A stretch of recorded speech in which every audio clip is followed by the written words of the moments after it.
മർക്കോസ് 2-ാം അധ്യായം. തളർവാത രോഗിയെ സുഖപ്പെടുത്തുന്നു.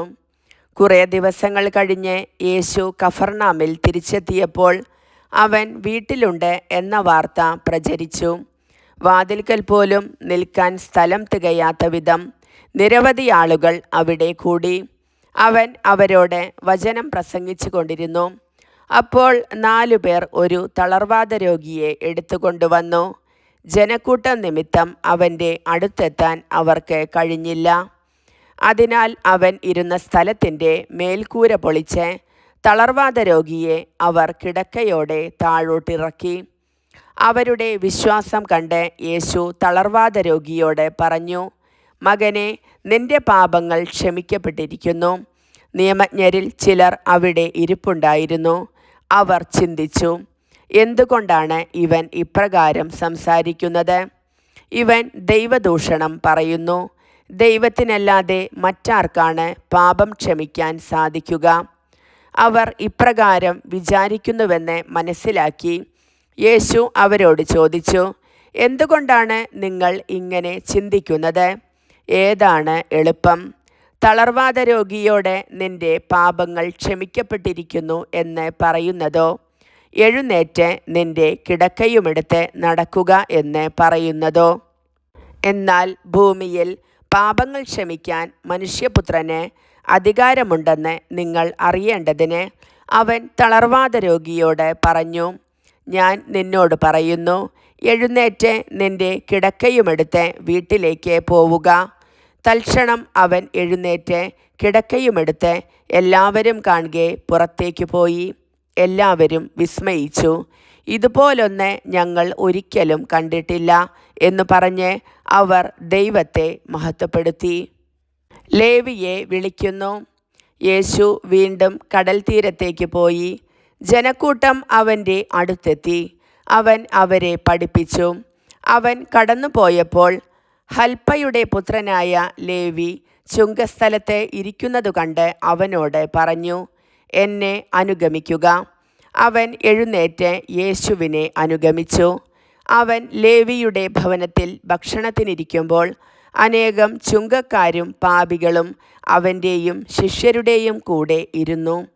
കാരണം അവനെ അനുഗമിച്ചവർ നിരവധിയായിരുന്നു.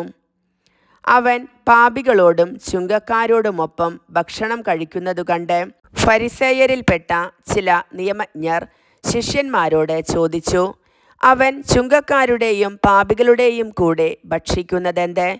ഇതുകേട്ട് യേശു പറഞ്ഞു, ആരോഗ്യമുള്ളവർക്കല്ല, രോഗികൾക്കാണ് വൈദ്യനെ കൊണ്ട് ആവശ്യം. നീതിമാന്മാരെയല്ല, പാപികളെ വിളിക്കാനാണ് ഞാൻ വന്നത്. ഉപവാസത്തെ സംബന്ധിച്ച് തർക്കം. യോഹന്നാൻ്റെ ശിഷ്യന്മാരും ഫരിസേയരും ഉപവസിക്കുകയായിരുന്നു. ആളുകൾ വന്ന് യേശുവിനോട് ചോദിച്ചു, യോഹന്നാൻ്റെയും ഫരിസേയരുടെയും ശിഷ്യന്മാർ ഉപവസിക്കുകയും നിന്റെ ശിഷ്യന്മാർ ഉപവസിക്കാതിരിക്കുകയും ചെയ്യുന്നത് എന്തുകൊണ്ട്? യേശു പറഞ്ഞു, മണവാളൻ കൂടെയുള്ളപ്പോൾ മണവറത്തോഴർക്ക് ഉപവസിക്കാൻ സാധിക്കുമോ? മണവാളൻ കൂടെയുള്ളിടത്തോളം കാലം അവർക്ക് ഉപവസിക്കാനാവില്ല. മണവാളൻ അവരിൽ നിന്ന് അകറ്റപ്പെടുന്ന കാലം വരും. അന്ന് അവർ ഉപവസിക്കും. ആരും പഴയ വസ്ത്രത്തിൽ പുതിയ കഷ്ണം തുന്നിപ്പിടിപ്പിക്കാറില്ല. അങ്ങനെ ചെയ്താൽ തുന്നിച്ചേർത്ത കഷ്ണം അതിൽ നിന്ന് കീറിപ്പോരുകയും കീറൽ വലുതാവുകയും ചെയ്യും. ആരും പുതിയ വീഞ്ഞ് പഴയ തോൽക്കുടങ്ങളിൽ ഒഴിച്ചു വയ്ക്കാറില്ല.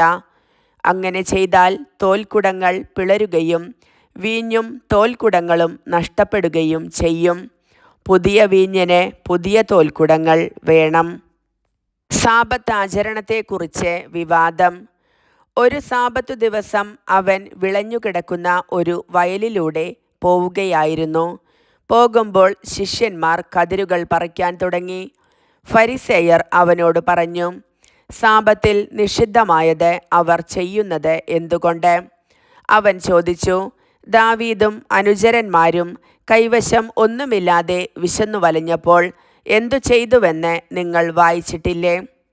അബിയാഥാർ പ്രധാന പുരോഹിതനായിരിക്കെ ദാവീദ് ദേവാലയത്തിൽ പ്രവേശിച്ച് പുരോഹിതന്മാർക്കല്ലാതെ മറ്റാർക്കും ഭക്ഷിക്കാൻ അനുവാദമില്ലാത്ത കാഴ്ചയപ്പം ഭക്ഷിക്കുകയും കൂടെയുണ്ടായിരുന്നവർക്ക് കൊടുക്കുകയും ചെയ്തില്ലേ?